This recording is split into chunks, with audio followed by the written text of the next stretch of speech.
E39 source, Ryan Schultz here, driving the 2000 M5, the Silverstone car. Pretty rare that a video starts or even includes a clip of this car on the road, but yeah, it works.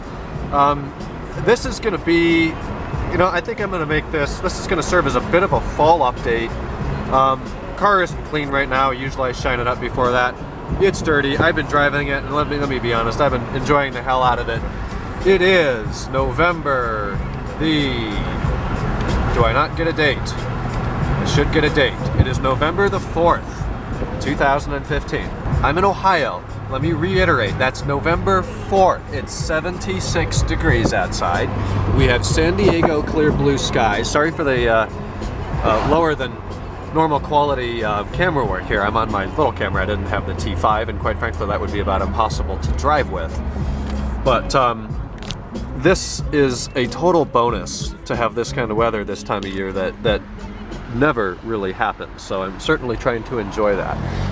These are among the last miles. This is 191,290. These are among the last miles that this current S62 will ever propel this car. While it does work fine, it's not going to be a sustainable solution. If you own an E39 M5 and you are a part of the E39 M5 owners group on Facebook, you have likely seen my posts regarding what's going on with this car. So it runs fine, it runs great, it sounds good, it drives amazingly. There's no check engine light, there's nothing stored in the DME. It's got 191,300 miles on it, on original rod bearings, on original timing chain guides. All of those components are original, and I know that they're not going to last forever. I'm fortunate to have gotten this life out of them. On the same accord, this engine, this car could have another 50,000 miles in it. I don't know. I think it sounds great. Let's go into the bridge. Yeah, fine. 6,000 RPM like a champ. But within the next 12 months, actually about 12 or 13 months from now, moving to San Diego, California, the labor rate there will essentially double from what it is here. And I'm not prepared to do huge engine out, engine replacement, engine rebuilding services where it's going to cost me twice as much money. So I'm trying to nip it in the bud here. This is the last Ohio winter this car will be stored through. And I've actually taken some steps in setting up the plans over this winter.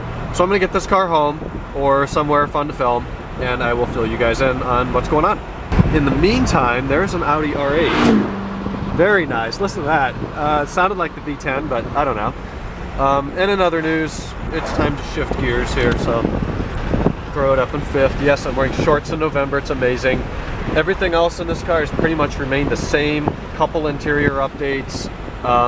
Really haven't driven it a whole lot, unfortunately, even due to the amazing weather, because I've been using all that time outside blowing leaves, cutting grass, winterizing the house. There's a lot of family stuff going on in my life right now, and that's consumed the majority of my time. But anytime where I have the opportunity to drive this car to class, take it downtown to do some errands, I have absolutely used that and enjoyed it as much as I can this fall.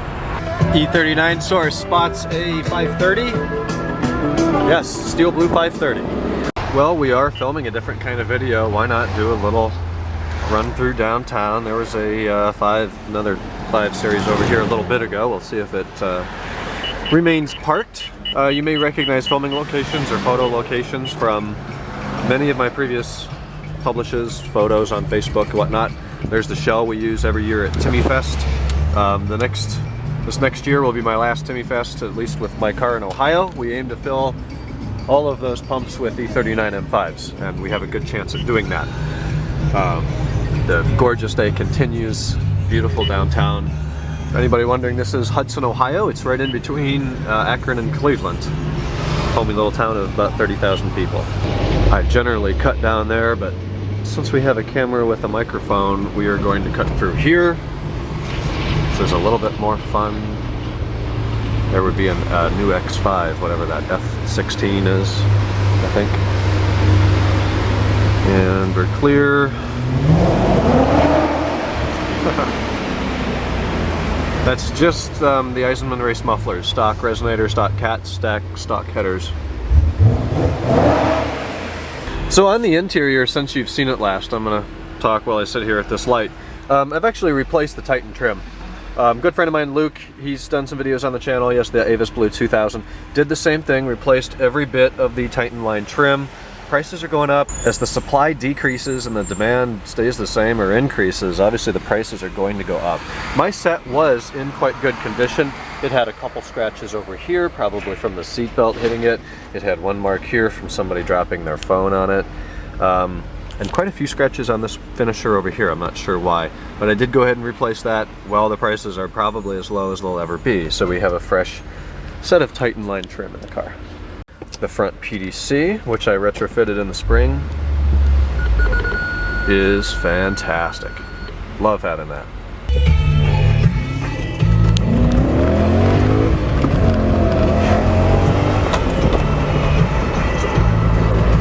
Welcome home. On the better camera now, so things should look and sound a little bit different. Isn't really filthy, just the wheels and tires, and the exhaust would be pretty dirty, and the front bumper apparently. But that's the original S62 at 190,300, 191,300. Really, I've just done some sensor maintenance, MAFs, camshaft sensors, thermostat, water pump, oil changes at between 5,000 and 8,000 miles, plenum gasket, because why not? Clutch was done at 108. It was actually taken out of the car. The carbon channels were cleared out at 108. At the same time, the clutch was done. I guess the clutch was done at the same time the engine was out. That would make more sense. It got head gaskets then, and a couple piston rings then. I don't know, maybe they didn't meet standards, so the BMW dealership replaced them. I replaced these hoses. It's been an amazingly reliable car. It really has. Engine and starter motor, original. Alternator, original. And it doesn't sound horrible, it's got the Vanos grumble. That did not start until 160,000 miles. It was a relatively silent Vanos before 160. At around 160 that started and has gotten a little louder since. I don't hear any bearing knock myself.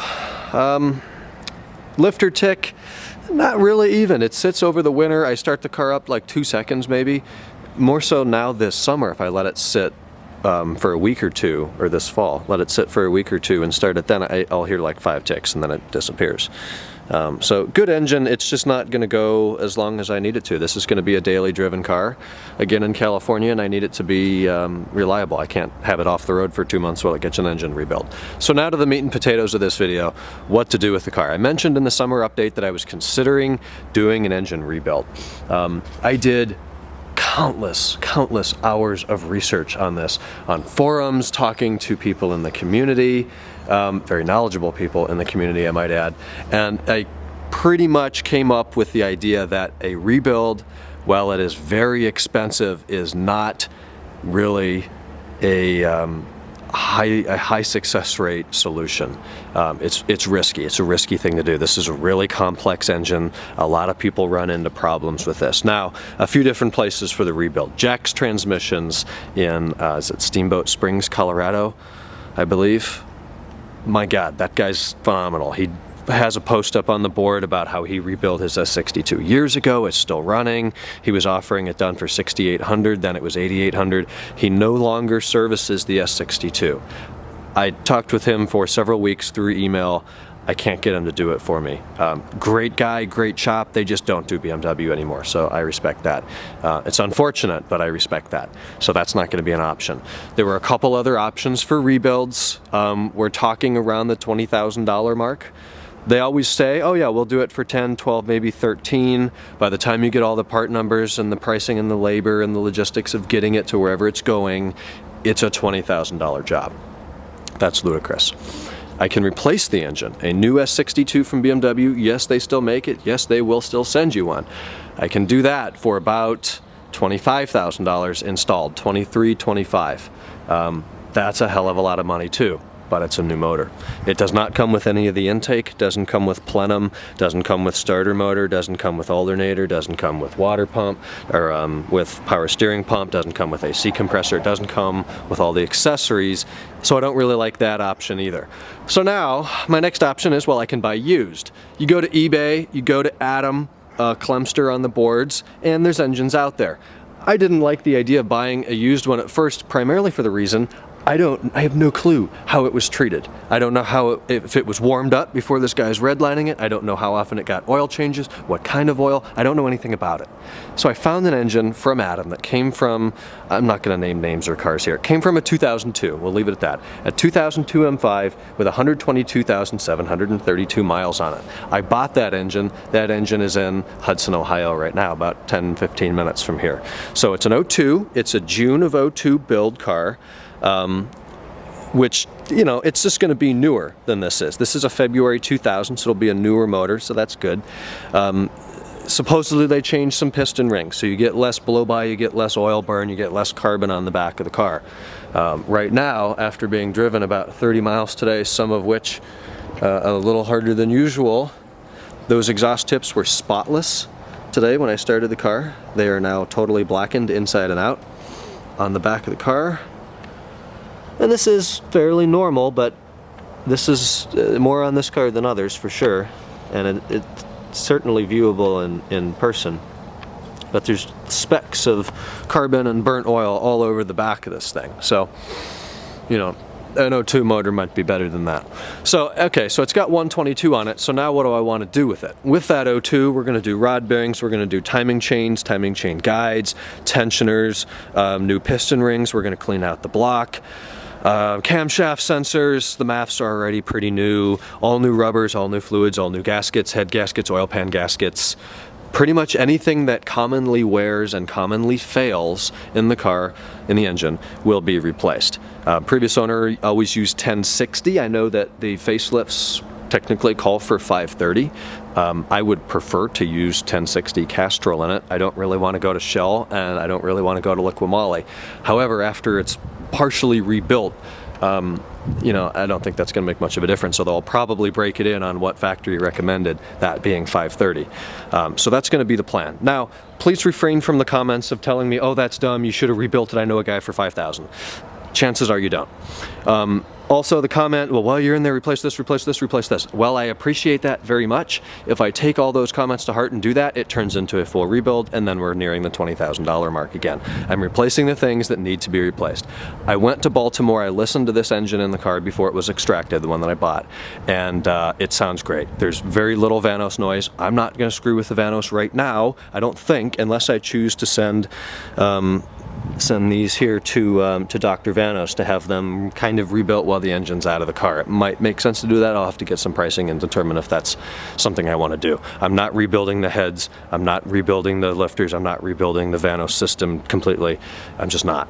While the engine's out of this car, it's also going to get a clutch, maybe pressure plate flywheel, center shaft bearing, new parking brake cables, differential. This is the original diff in this car. It's a little bit rusty, but not bad.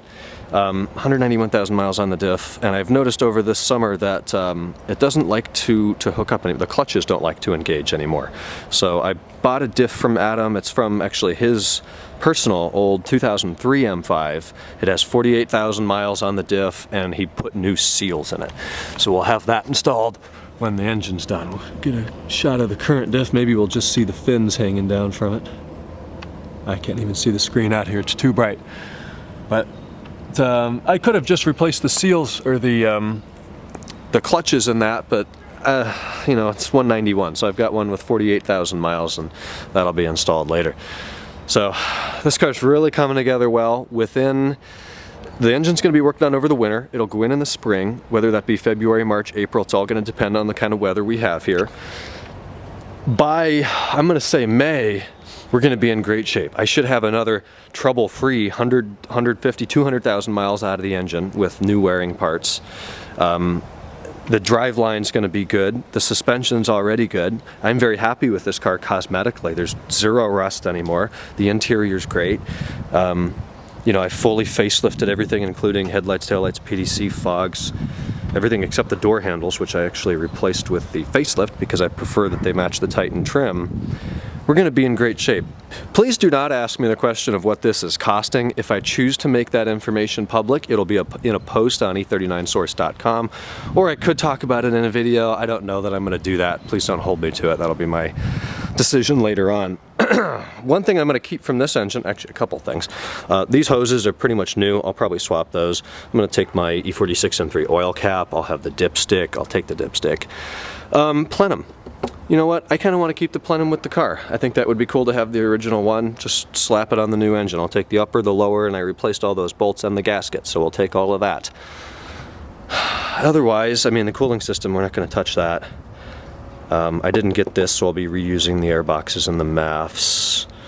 And yeah, it's going to be a big job. Now, I will be filming over the winter when the engine that I bought is ripped open, torn apart, and being worked on. I'll go into the shop once or twice a week probably and get some photos and video of that. Today, I already do have a little clip walking around the new engine out of the car, so I'll insert that here.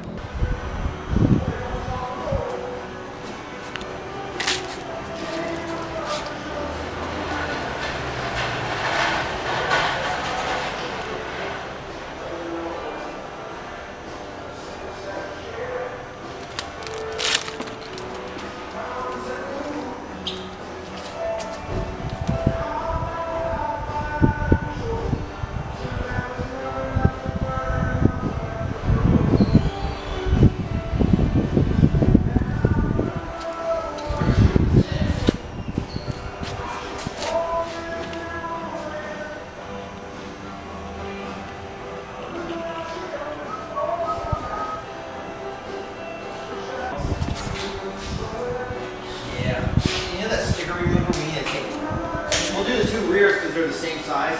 Yeah. I'll show you how to you want to do two rears at the same time. Alright, so you saw the new engine. So let's fire this one up. You can hear again, I did it in the summer update, but you'll be able to hear what a 191 sounds like. Of course, the keys are not in the ignition, they're in my pocket. That was a good start. Very little Vanos noise on that. Although we're about to hear it plunking away up here.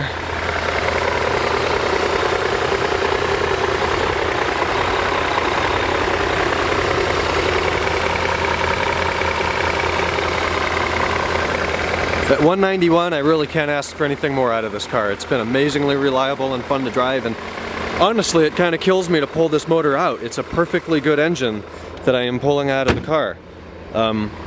But I need it to work for a long time. I need this car to be on the road in 10 years, and I don't know that that engine's gonna do it. So a partially rebuilt new one will be. Now, you know, the question, why did you buy a new one and rebuild that instead of yours? I'm not totally rebuilding the new one. If I'm going to do a rebuild, I want like injectors, I want full Vanos, full lifters, everything in the head's done. That's what adds all the cost.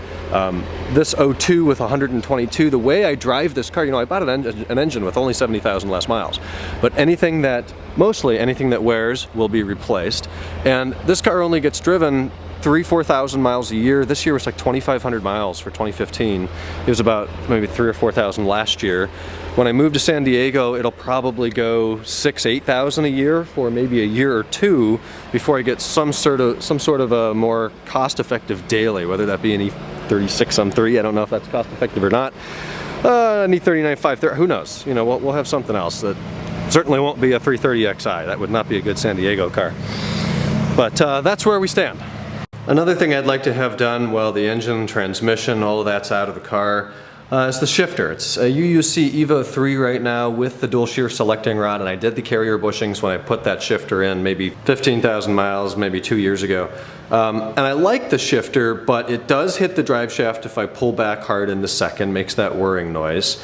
And it still feels loose to me. And, you know, I realize the transmission's got a lot of miles on it, but nice short throws, no complaint with that. Super notchy, which I like, but almost, I don't know. I'm thinking going with the E60 545i. New carrier bushings again. I'll use the dual shear selecting rod with that. Let me know what you guys think on that. A couple of quick things I missed. This engine will be for sale. It's going to be pulled out of the car. It'll have most of the accessories with it. It'll have a plenum on it. It might not be that one, but it'll have another plenum on it. And it'll be ready to be dropped in a car if that's what somebody would like to do with it. If you are interested in it, please email me, ryan@e39stores.com. I know what it's worth, and I'm not taking $500 for a perfectly good running BMW S62, the best V8 ever made in the world. Having said that, though, I do think it's a good engine that can be put in a car and will have life left in it. And better yet, if you want to maybe just do timing chain guides or rod bearings, I think that thing will tick for a long time. And I don't mean tick like Thanos tick. I mean it'll work for a long time. So let me know about that. Now, if you're interested in oil consumption, when I bought this car, 143,000 miles in 2010, it would go. Trying to think about how long between oil fill-ups. Probably 1,200 to 1,500 miles. More recently, it's been around the 500 to 700 mile mark, so that has changed. The car that I bought the engine from is, according to the previous owner, around 6,000, so that'll be a nice increase. I don't have time to completely explain every bit of reasoning as why I chose to buy an engine with 70,000 less miles and partially rebuild that versus doing mine.